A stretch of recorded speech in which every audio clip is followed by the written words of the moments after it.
adrenaline. Yeah, I do just what I do, and I hope you let me in, yeah.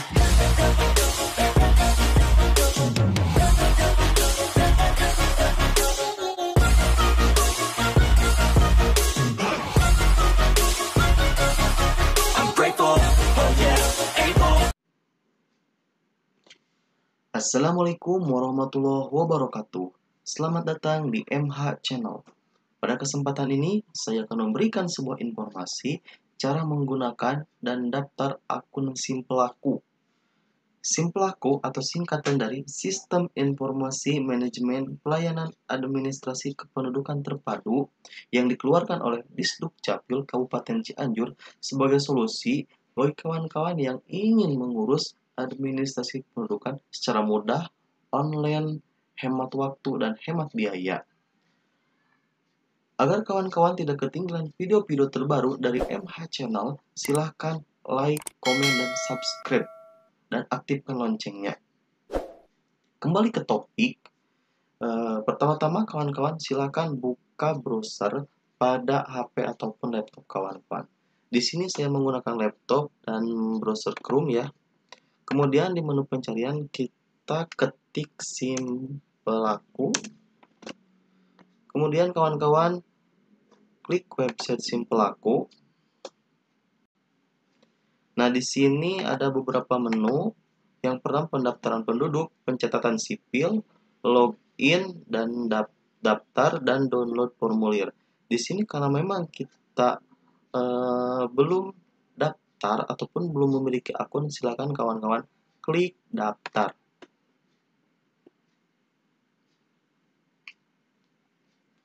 Nah, di sini kawan-kawan ada beberapa kolom, yaitu masukkan nik, masukkan nomor kakak. Nah, untuk nama ini otomatis akan muncul ketika nik dan nomor kakak kawan-kawan sudah online ya. Masukkan nik.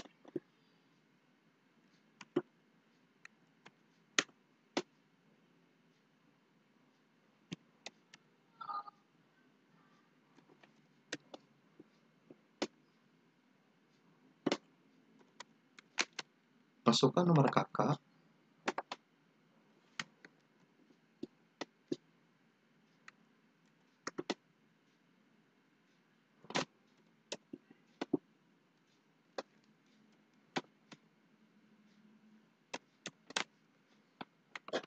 Kemudian enter. Kalau namanya muncul, berarti nomor nik dan nomor kakaknya sudah online ya. Tinggal masukkan email, masukkan nomor HP, masukkan password, masukkan password kembali,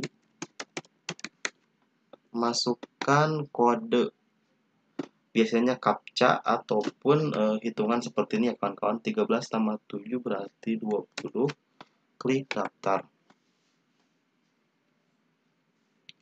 Simpan password. Nah, di sini kawan-kawan di menu login, kawan-kawan tinggal masukkan nomor nik sebagai username-nya, kemudian masukkan password. Kemudian masukkan kode 11 tambah 7. Kemudian klik login.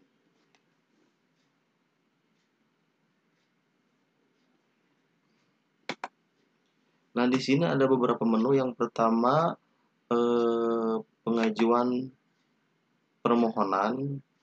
Di sini adalah menu bagi kawan-kawan yang ingin melakukan pengajuan terkait permohonan, baik itu pembuatan kartu keluarga, kartu tanda penduduk, kartu identitas anak, dan lain-lain.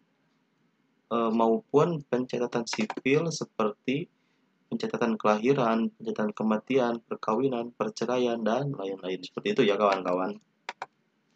Nah, di sini ada beberapa menu, misalnya di panel penduduk ada persyaratan. Kalau kita klik di sini bakalan muncul berbagai persyaratan tentang pembuatan dokumen kependudukan yang kita inginkan.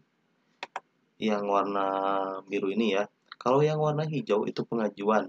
Pengajuan di sini kalau kita klik bakalan muncul misalnya ada pilihan di sini penerbitan KK baru dan perubahan data. Manakah yang ingin kita lakukan? Ingin membuat KK baru atau melakukan perubahan data ataupun menerbitkan KK yang telah hilang.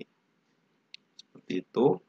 Kemudian misalnya kartu tanda penduduk ataupun eKTP ya. Persyaratannya, nah di sini persyaratannya, kemudian pengajuannya. Misalnya untuk KTP yang baru direkam itu tidak bisa dibuat di SIM pelaku ya kawan-kawan, karena ketika proses perekaman tersebut nantinya yang mengentry data itu akan langsung dari pihak kecamatan masing-masing ya kawan-kawan. Ketika kita melakukan perekaman dan ketika datang nanti akan didistribusikan ke desa masing-masing sesuai domisili kawan-kawan. Nah, ketika kita klik di sini, kita pilih eKTP karena perubahan data ataupun eKTP karena hilang rusak.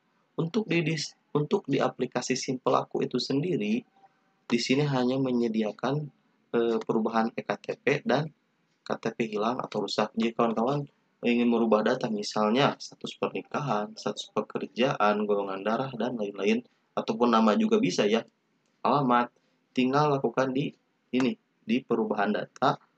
Nah, untuk KTP yang hilang ataupun rusak bisa lakukan di sini.